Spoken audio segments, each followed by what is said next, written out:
A fé que eu preciso para esses dias não é a fé para conquistar coisas, é a fé para suportar os embates, as perseguições, as injúrias, os maus tratos, as rejeições.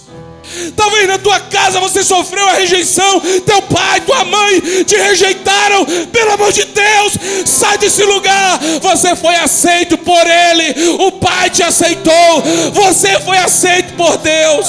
Diz que amado sou, sem que eu me sinta assim. Diz que forte sou, quando há fraqueza em mim. E que Abra sua Bíblia em Mateus capítulo 18. Essa é uma palavra que ano passado o Senhor nos fez cortar alguns lugares por onde a gente foi, porque essa não é uma palavra para um local em específico, é para o corpo. Não é para uma pessoa em específico, é uma palavra para o corpo. E eu tenho percebido que está havendo um grande mover no Brasil, de tantos movimentos e de tantas manifestações de jovens, adolescentes, afogueados, cheios de fogo, cheios de um ímpeto no seu espírito para quererem alcançar os lugares não alcançados, incendiar escolas, praças e tantos outros lugares. Isso tem sido uma resposta de Deus para a nação brasileira de que Ele está fazendo algo poderoso. Só que a gente precisa caminhar entendendo uma coisa em Deus. Tudo que a gente for fazer fora, primeiro a gente tem que estabelecer dentro. Nada que a gente for fazer fora pode ser feito sem um fundamento correto dentro. É por isso que a gente precisa ter uma consciência. Esses não são dias de só termos um batismo de fogo. Esses são dias de a gente ter um batismo de consciência. Então, o que mais importa nesses dias é o que a gente está recebendo na nossa consciência. Porque a gente já se embriagou muito no fogo, no poder, mas a gente perdeu um pouco da lucidez do entendimento. E, portanto, esses são dias de entendimento, nos quais Deus quer tocar nosso entendimento, para a gente saber o que a gente está fazendo. Porque não vai adiantar tanto fogo se a gente não organiza os nossos movimentos. Então o fogo, o ímpeto, isso é maravilhoso, mas a gente precisa compreender o que está acontecendo e por que a gente está fazendo o que está fazendo. Então eu já presenciei lugares que as pessoas foram tão cheias do fogo que quando a gente saiu ali, foi ali fora e perguntou: o que você achou de hoje à noite? Foi tremendo, o fogo de Deus veio. Tá, mas qual foi a palavra que foi pregada? Ah, eu não sei, só sei que foi bom. Então, o fogo, ele precisa estar acompanhado do fundamento. Quem está me entendendo nessa noite? Talvez você veio com a expectativa nessa noite de saltar aí, dar pulos até o telhado, mas hoje eu estou sentindo no meu espírito que a gente vai precisar ficar um pouquinho quietinho só para ouvir. Eu queria que você só ouvisse. E no seu espírito você recebesse o cabode de Deus, o peso da glória de Deus que transforma. E pudesse entender o teor dessa palavra que eu vou, debaixo da graça de Deus, ministrar ao nosso coração. Mateus 18, ouça bem. Naquela hora aproximaram-se de Jesus os discípulos perguntando: quem é porventura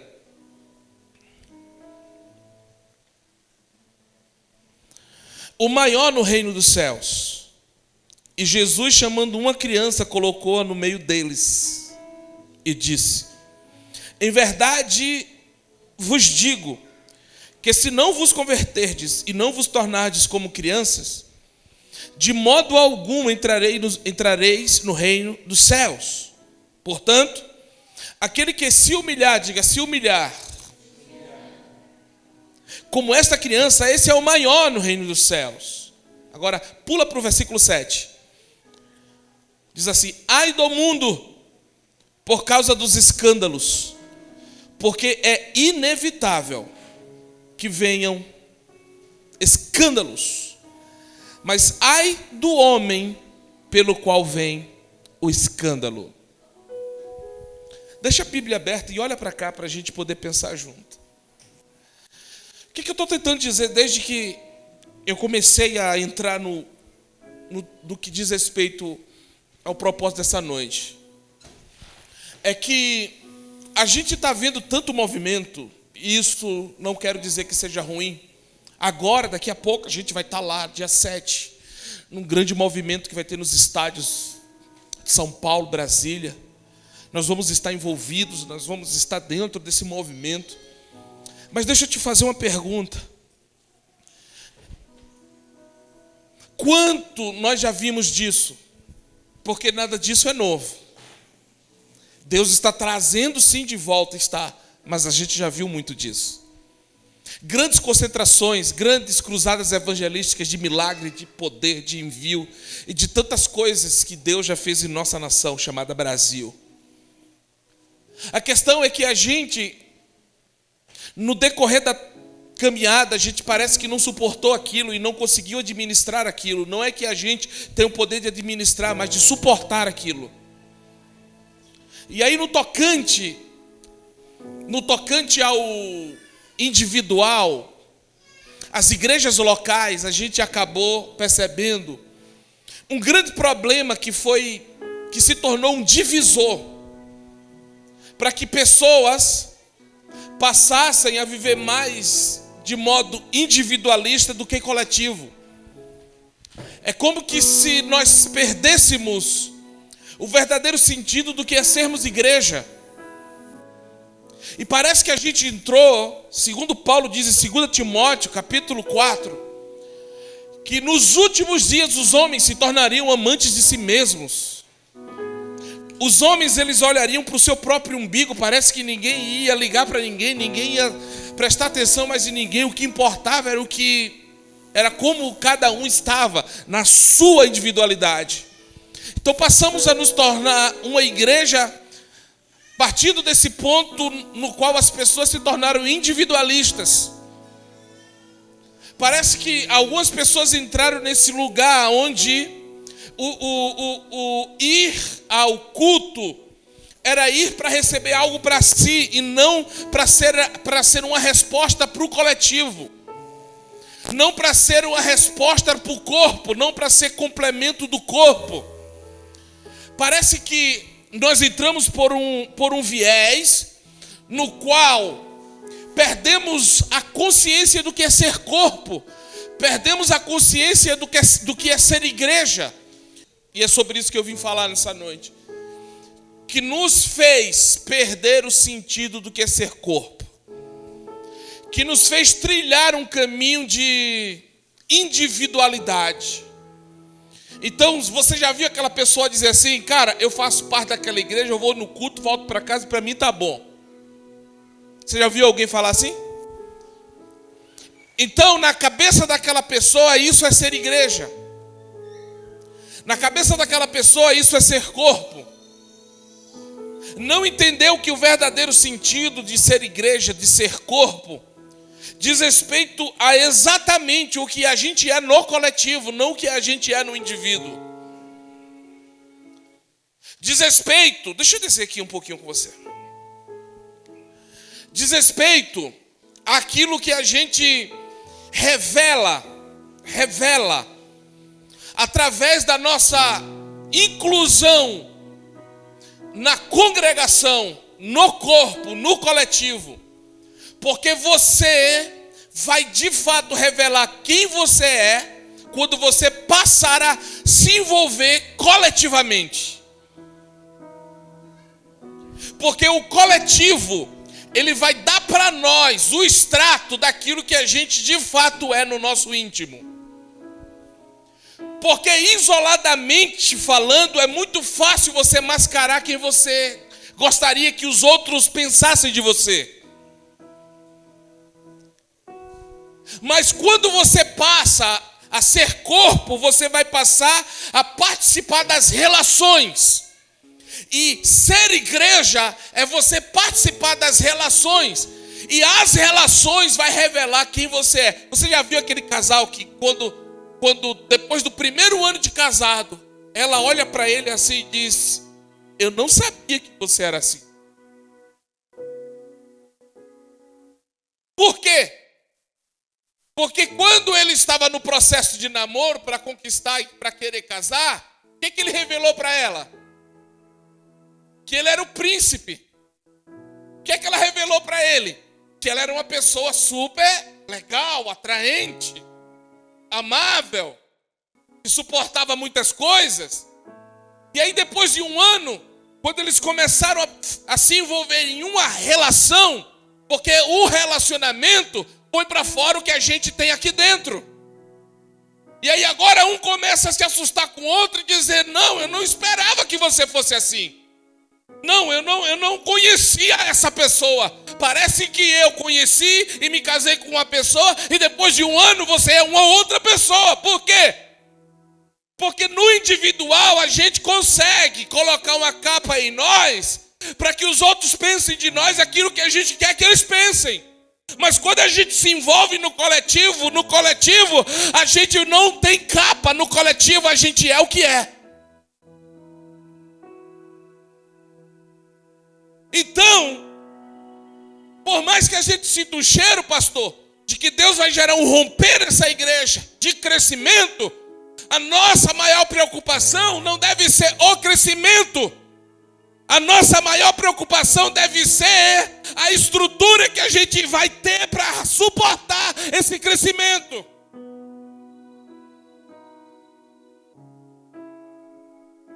Ouça, por que eu li esse texto? Vou te mostrar agora. É porque esse texto, ele fala do maior sinalizador de alguém que quer trilhar um caminho de maturidade. Porque o que vai fazer a diferença nas relações é a maturidade. Por que eu estou falando isso? Porque eu também entendo. Dá para a gente sentir no ar que Deus está aqui. Dá para a gente ver no ambiente que a presença de Deus está aqui. Dá para a gente sentir o cheiro de que Deus quer fazer coisas grandes aqui. Mas a nossa maior empolgação e preocupação não deve ser essa. Porque Deus, Ele não vai dar crianças para crianças cuidar.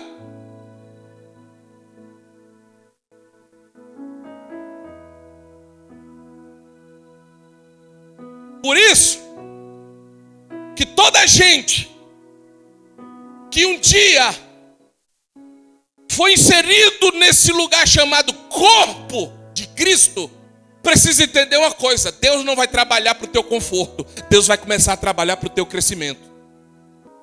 O segredo é o quanto a igreja, ela trilha caminhos de maturidade, caminho de crescimento. Caminhos nos quais o que mais importa não é estar para receber o luxo de Deus, é estar para receber as ferramentas que vai nos fazer crescer. 1 Coríntios, capítulo 1, versículo 4. 1 Coríntios 1, 4. É porque a gente entendeu por muito tempo o que de fato é um verdadeiro crescimento da igreja. Como é que a gente sabe que a igreja cresce ou cresceu? Como é que a gente vai saber que a igreja amadureceu? Vamos ver? Aqui. Ouça aí. Ou leia aí. 1:4.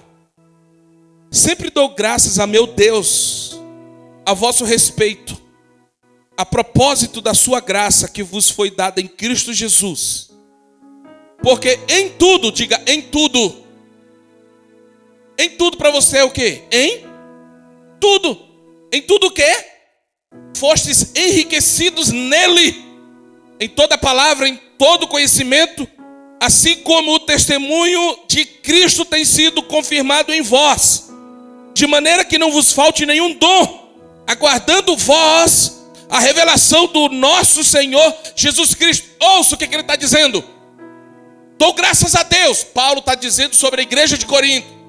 Ele está dizendo, eu dou graças a Deus por vocês, porque em tudo, mais uma vez, em fostes enriquecidos. Vocês receberam tudo da parte de Deus. Dou graças a Deus, pastor, porque a igreja de Corinto recebeu tudo, inclusive todos os dons.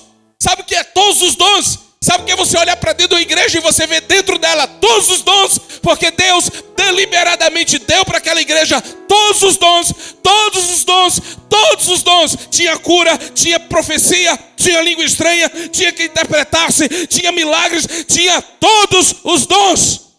Diga uau. Uau, que igreja poderosa, amém? Uau, que igreja magnífica, aleluia! Isso revela que essa igreja amadureceu? Abra aí, ainda em 1 Coríntios, só pula 2 páginas, capítulo 3.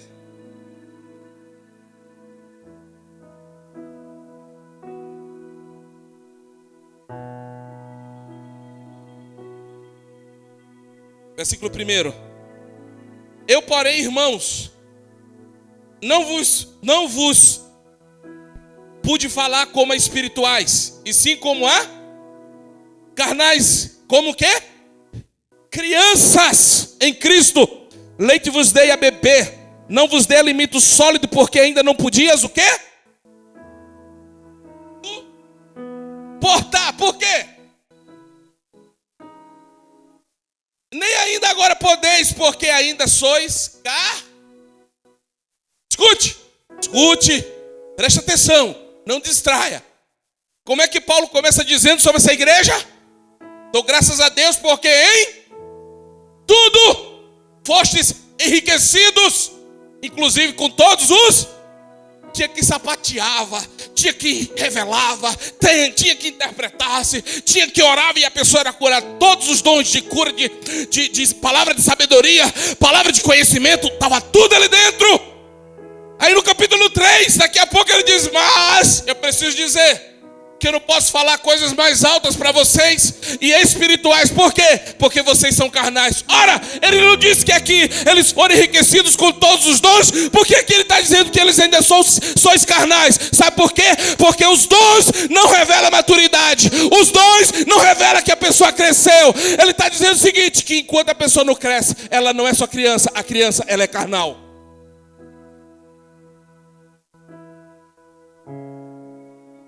Então não se iluda com o dom. Você pode tocar bem, cantar bem, pregar bem, pode fazer tudo bem. Isso é dom. Não é sua espiritualidade. Quem está comigo aqui? Posso pregar mesmo, gente? Posso nunca mais voltar, mas eu vou pregar o que eu vim pregar. Então o que a gente está vendo nessa geração? Uma geração impressionada, com um monte de gente talentosa. Vamos avançar? Capítulo 5, versículo 1.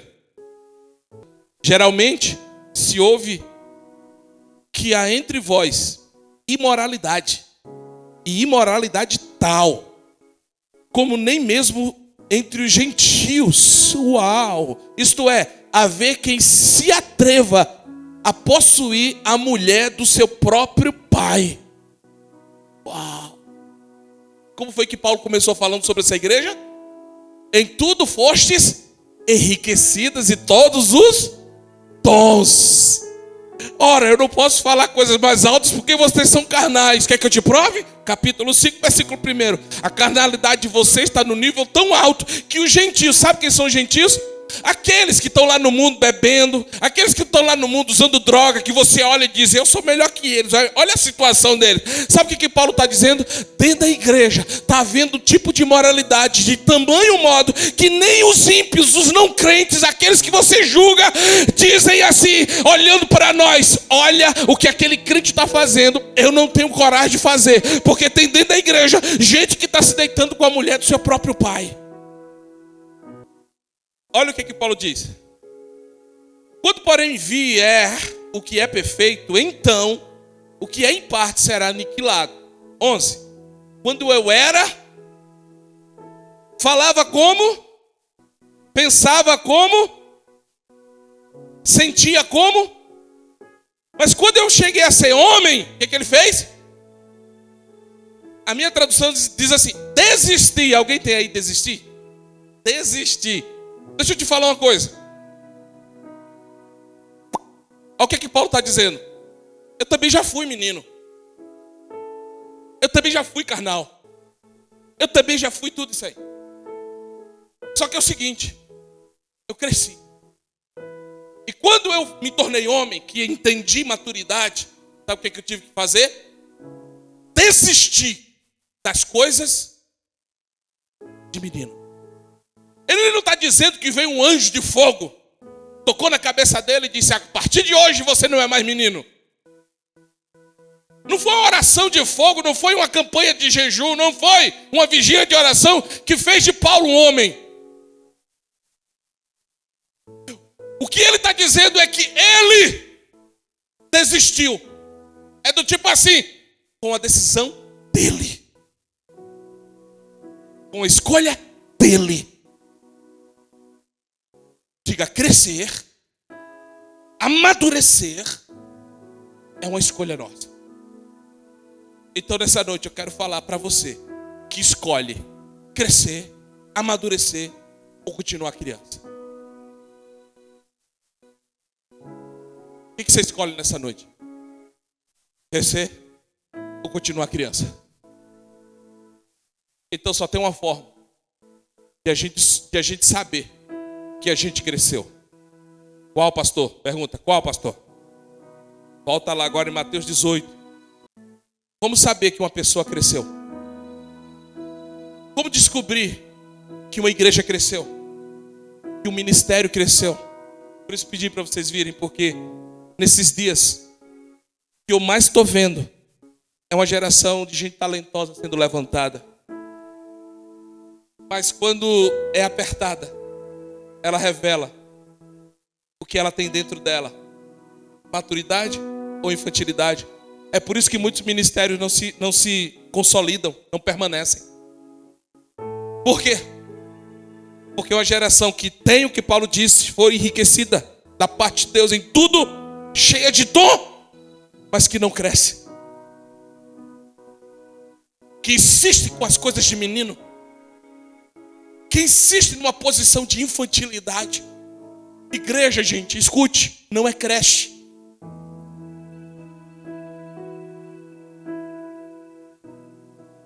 Se você está pensando que igreja é creche, você vai ficar sempre esperando que o pastor tenha uma mamadeira quentinha pronta para colocar na tua boca. Mas se você entender que igreja é o QG de Deus, que vai te preparar para você ser um guerreiro valente lá fora. Agora, como é que a gente é preparado? Por isso que ser igreja é estar do lado de dentro, não estar ao lado.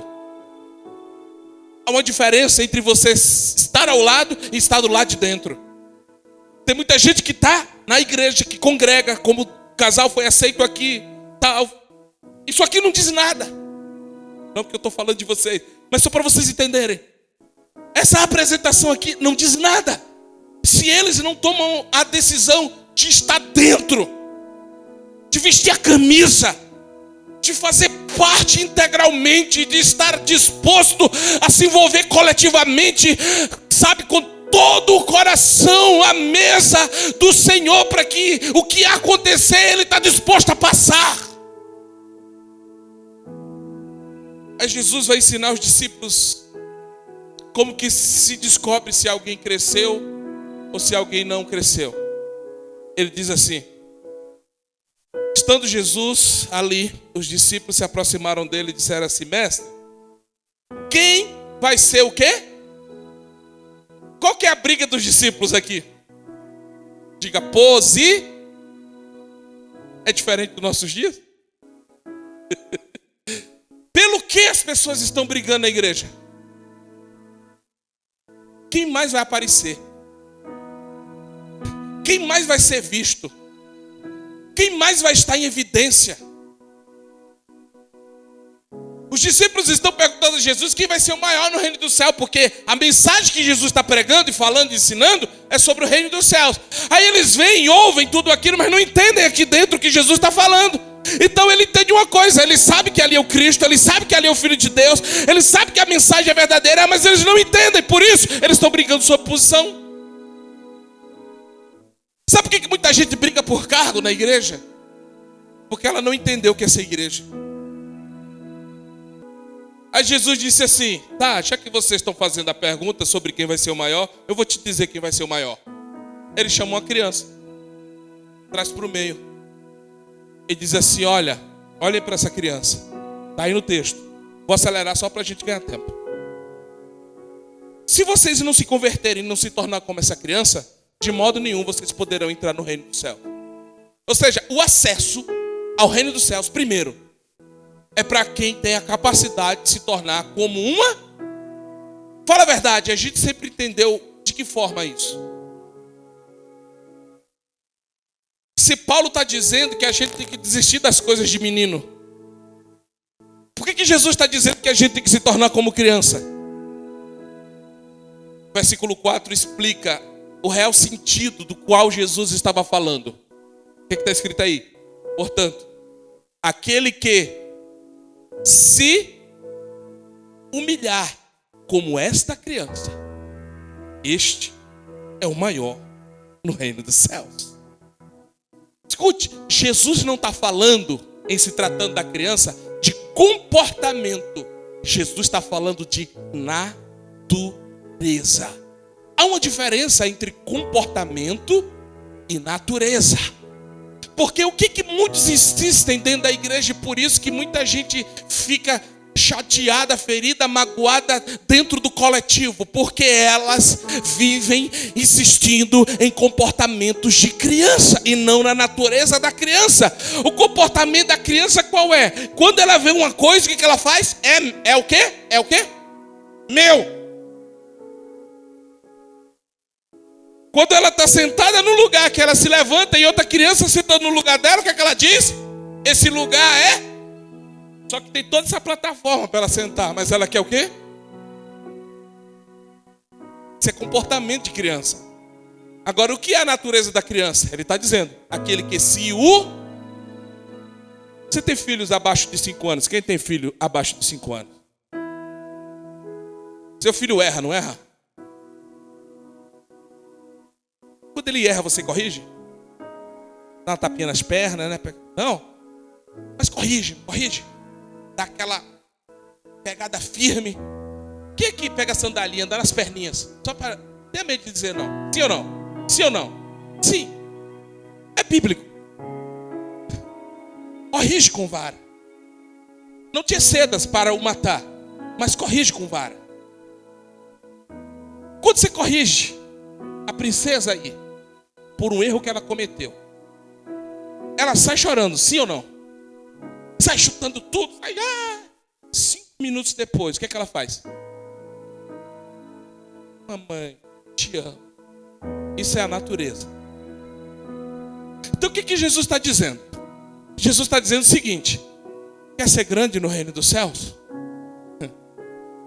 Se humilhe como uma criança. E qual é a humilhação da criança? É que ela é ofendida, mas 5 minutos depois ela não se lembra mais. Ela não tem mais ressentimento. Ela não tem mais dor no coração pela correção que recebeu. Ela já está de volta para ser corrigida de novo. Versículo 7. O que está dizendo aí? Ai do mundo por causa dos Você sabe o que quer dizer essa palavra escândalo no grego? Eu não sou professor de grego, mas algumas palavras só para a gente entender. Escândalos vem de ofensa. Então é como se Jesus, pastor, estivesse dizendo assim: ai do mundo por causa das suas, porque é inevitável. O que é algo inevitável?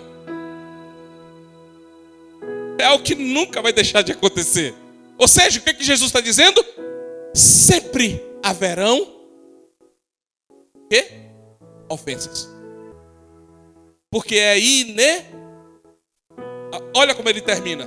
Termina dizendo assim: mas ai do homem pelo qual vem a Entenda. Ele está dizendo assim, é inevitável que a ofensa venha de lá para cá. Vai vir. Vai vir. Mas ela não pode sair daqui para lá.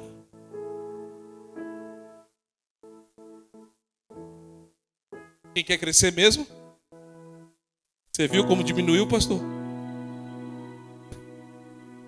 Quer crescer? Então se prepare para você ser ofendido e você não devolver a ofensa.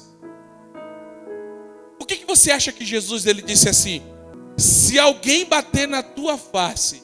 O que ele está dizendo? Quando ele diz bater na face, ele não está sendo literal. Ele está dizendo assim: se alguém te ofender desse lado, proporcione para a pessoa ofender também.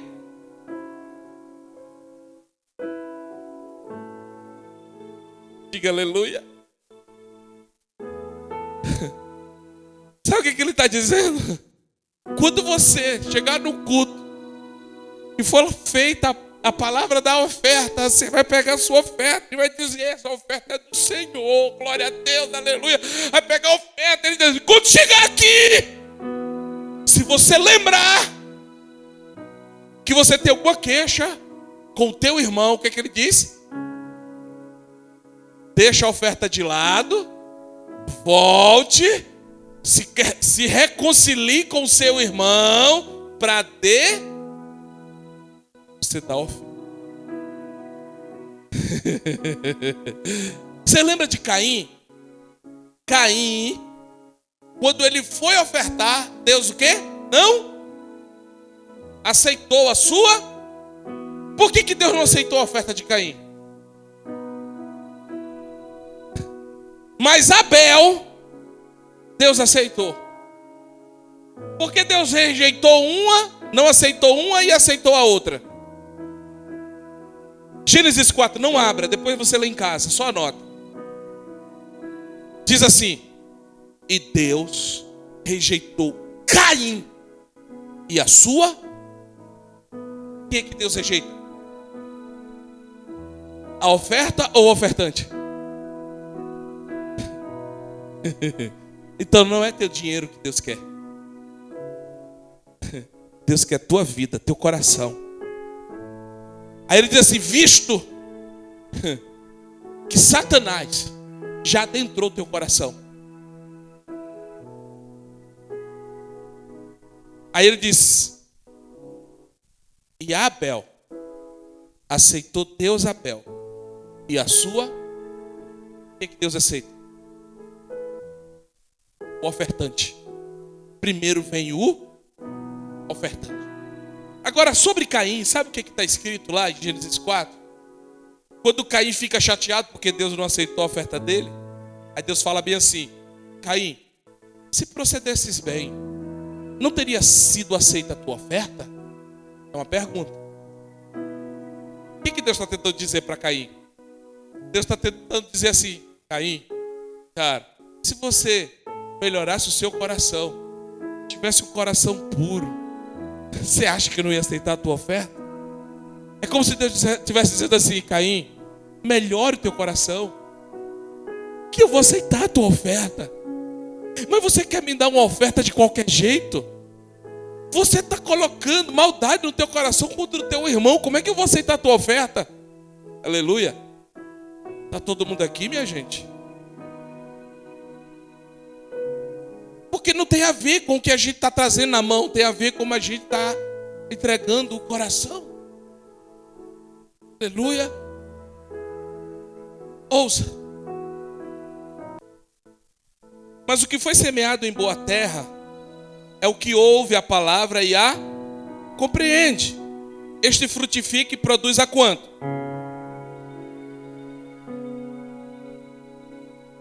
De novo, quanto? 60.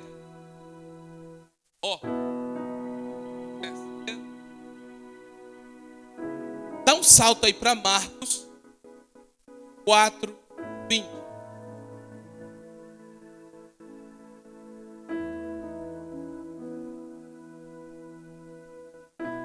Esse eu quero que vocês leiam, por favor. Vou botar até 3 e vocês leem. 2, 3, podem ler.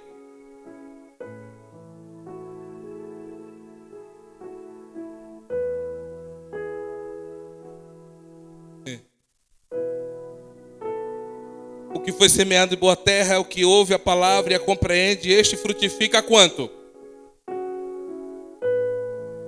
Gente, me ajude. Vamos de novo? Qual, né? A mesma parábola? Tem alguma coisa errada aí?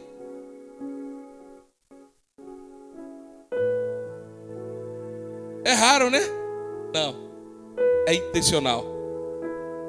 Se você não prestar atenção, você não vai entender. Você está no ambiente da palavra. No ambiente da palavra, se você se distrai, a palavra que poderia mudar o teu destino, você vai perder. Eu estou pregando aqui hoje, é debaixo de muito temor, só para você entender. A igreja de Cristo, o corpo de Cristo, ele não é constituído de festividades e eventos. Ou você entende que nós precisamos voltar à palavra para a gente poder fazer o que Deus está mandando fazer nesses dias, ou o que a gente vai fazer não vai ter fundamento. Vai ser fogo de palha. Então fique aqui na palavra. Se você acha que sua hora já deu e quer ir para casa, fique à vontade. Não ficarei chateado com você. Vai, porque ainda está passando o Fantástico. E dá para você pegar algumas coisas lá do Fantástico. Bom? Mas ouça, porque se você não parar para entender isso aqui, você vai sair dizendo, puxa, fiquei com a mente complicada que o pastor estava tentando dizer ali. Mas até aqui está todo mundo entendendo? Pronto. É a mesma parábola, mas existe uma ordem diferente. Ele está dizendo o seguinte: o que ouve, compreende, recebe a palavra, Mateus 13:23, frutifica. É impossível você ouvir, receber e compreender e você não dar fruto. Só que em Mateus 13:23 ele diz: a frutificação acontece a 100, a 60 e a 30 por um. Em Marcos 4:20 ele diz a mesma parábola, mas ele inverte a ordem, dizendo que frutifica a 30, a 60 e a 100. O que isso quer dizer? Sem contexto não tem como a gente entender. Agora volta a Mateus 13 lá atrás. Outra parábola lhes propôs dizendo: o reino de quê? Olha que ele está falando a mesma coisa, o reino dos céus. O que ele disse para os discípulos lá, sobre quem vai ser o maior, ele está falando do reino dos céus. Aí ele diz assim: quer saber quem vai ser o maior no reino dos céus? Tem que se humilhar como uma criança.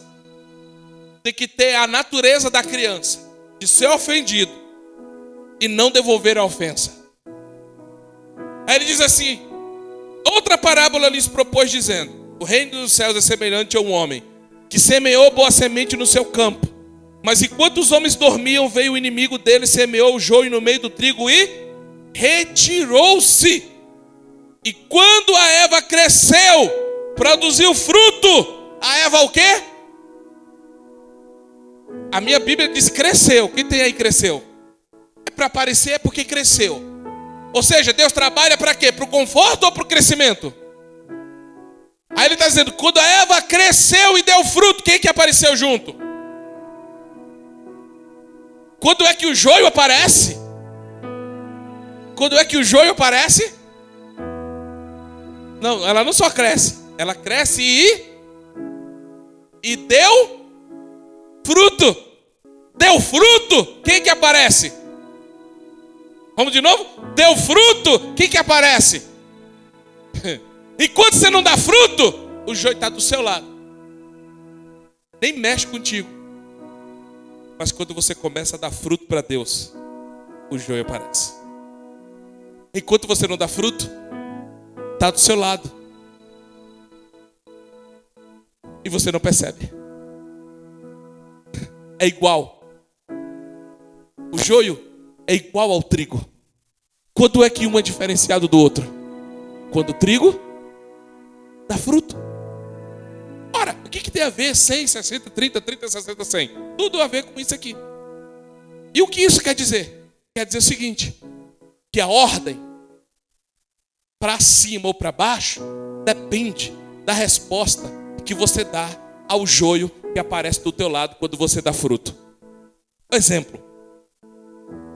Pastor Ezequiel se converteu aquele irmão abençoado, chegou querendo ajudar todo mundo, ajudar a igreja, ajudar o Senhor, queria até engraxar seu sapato.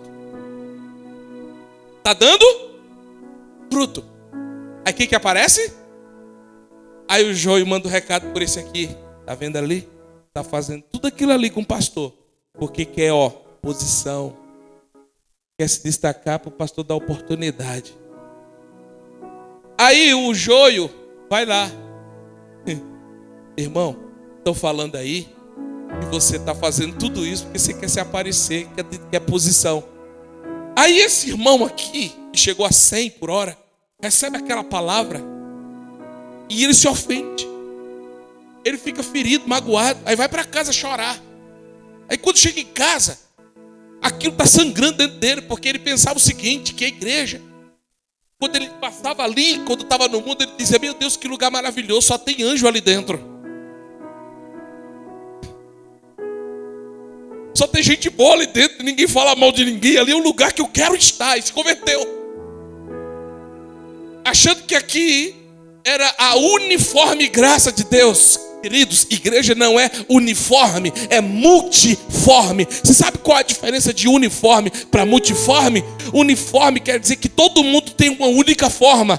Não, reino, igreja não é uniforme. Ninguém tem a mesma forma de ninguém. É multiforma, são formas diferentes. Você é diferente de mim, você pensa diferente de mim, você deseja diferente de mim, você tem pensamentos, ideias, você tem desejos diferentes dos meus, mas nós temos um propósito, e por causa desse propósito, com jeito, maneiras, manias diferentes, a gente não desiste de estar dentro, a gente vai continuar junto para alcançar o propósito. Agora escute. Aí o irmão recebeu o impacto da ofensa, se ofendeu, foi para casa, não dormiu aquela noite. Aí agora, de 100, ele foi para quanto? 60 ainda está dando fruto? O que aparece junto? A ofensa. Aí ele é ofendido de novo. Aí vai para casa chorar. Aí de 100 foi para 60. De 60 ele vai para quanto? Você já sabe onde vai parar, não sabe? Olha, eu quero continuar congregando nessa igreja. Mas eu só vou lá, sento naquela cadeira, ouço a palavra, vou para casa. Não quero problema com ninguém. Isso não é essa igreja. Você não entendeu. Que a sua maturidade depende do quanto você está envolvido no corpo e se permite ser ofendido. Agora, Marcos 4:20 fala diferente. Ele diz que o cara chegou a 30, sentou lá atrás, apanhou muito lá fora, foi rejeitado, humilhado, bagunçado, quebrado, pisado. Falaram mal e ele teve que ter costas largas para poder suportar toda a afronta. Se converteu. Está ali, não tem pretensões nenhuma. Mas ele está ali, ajuda ali, ajuda lá. Aí alguém olha e diz, olha ali eu conheço, gente, tome cuidado. Ela, vixe, Deus do céu, perdido era ali. Aí sempre o joio vai lá, né? Ó, irmão, estou mandando tomar cuidado contigo, porque você lá fora nem cuidava da sua casa e agora quer cuidar das coisas da igreja. Aí ele olha assim e diz: é verdade. Quando eu estava lá fora, eu era tudo isso e mais um pouco. Não cuidava nem da minha casa, nem dos meus filhos, nem da minha esposa. Mas hoje eu estou aqui porque conheci a verdade e ela me libertou. Não estou aqui por causa de pessoas. Eu não estou aqui para ficar parando no que os outros estão falando. Eu já apanhei demais. Tu pode bater porque tem costa larga para suportar toda a afronta que vem de lá para cá. Aí Deus olha do céu e diz assim: é isso aí que eu quero. Alguém que está com o coração para ser ofendido, é ofendido, mas não se ofende. Sofre a pancada, mas a pancada não o fere, porque ele aprendeu a ser ofendido. Ele aprendeu a ser espancado. Ele aprendeu a passar por todas essas ofensas e ele não se ofende. Ele foi para casa feliz, entendendo que bem-aventurados sois quando perseguides, vos injuriardes e mentindo disserem todo mal contra vós. Bem-aventurado, ele está se sentindo feliz porque tem alguém se levantando contra ele, porque ninguém vai atirar pedra em árvore que não dá fruto.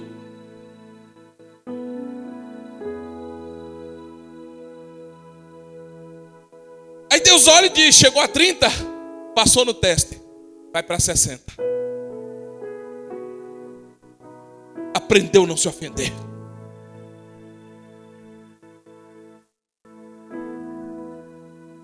Aprendeu a conviver no coletivo. Sabe o que é essa igreja madura? É quando a gente aprende a viver no coletivo, mesmo com todas as diferenças. Se eu gosto de leite, eu gosto de café sem leite, mas a gente vai estar junto sempre. Você gosta de banana? Eu não gosto, mas eu gosto de maçã. Você também não gosta, mas a gente vai estar junto, porque o propósito é maior do que as nossas diferenças.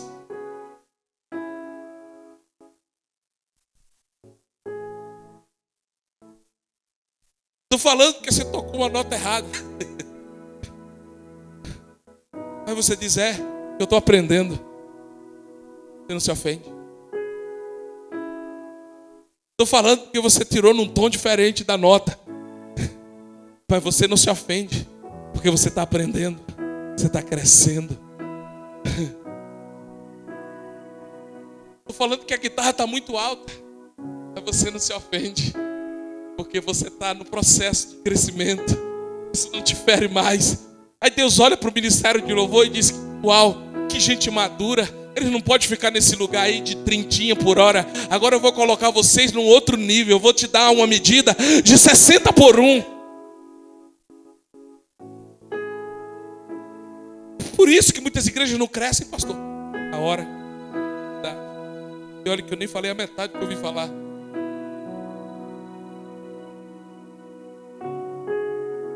Quem está me entendendo essa noite? Deixa eu dar um corte aqui nessa palavra. Outro dia a gente completa essa palavra. Mas o que eu vim dizer para vocês foi o seguinte: há sim um lugar de crescimento para cada um de nós. Agora você precisa desistir dessas coisas de criança. Precisa parar com essas bobagenzinhas de gente pequena que não quer crescer. Ah, o pastor fez um churrasco e não me chamou. Eu vi lá no Instagram a foto. Você está ofendido porque não foi chamado para o churrasco? Pelo amor de Deus, cresce. É falta de carne? Pelo amor de Deus. Vai no supermercado, compra um quilo, assa e come sozinho, pelo amor de Deus.